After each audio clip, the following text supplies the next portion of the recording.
details into this, and we can always have discussions in the future to get into more of the details of how this transition happened and why it happened and all that. But just for the sake of this session, let's look at some of the features of the West Syriac music, right? Now, the Syriac writers, right, when they wrote these hymns, right, they used they had adhered to, certain writers had chosen to adhere to a specific syllabic structure, right? So the syllabic structure was almost like a signature.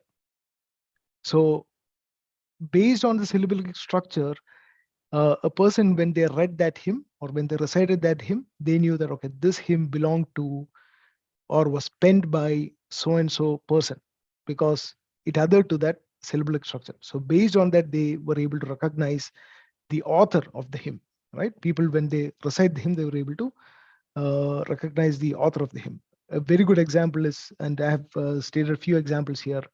There are tetrasyllabic structures. We don't know the authors of those. But if you look at the first structure is pentasyllabic structure. So before that, what is syllable? Syllable basically is, the number of beats in a meter, right? So it's not the number of words or the number of letters, rather it's the number of beats, right? So pentasyllabic structure means in each line there are 5 syllables. Now, when we look at the both of Mar Balai, you can see that there are 5 syllables inside this, right?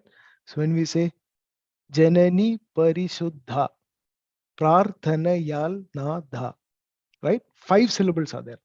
So when someone recites the hymn, if we notice that there are 5 syllables, we can always attribute that to Mar Balai.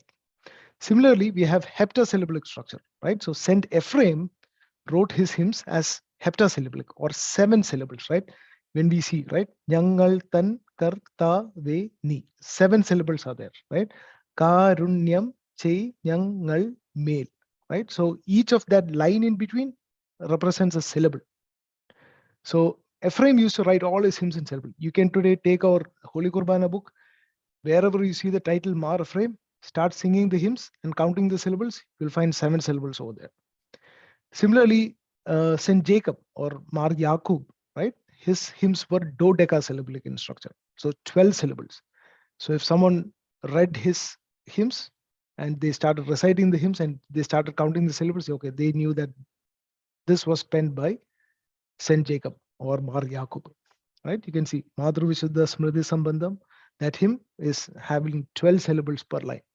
I would encourage you to try this out, right? Go and open your Holy Qurbana book and start counting the syllables. You'll know that you'll see that it sticks to these syllabic structures, right?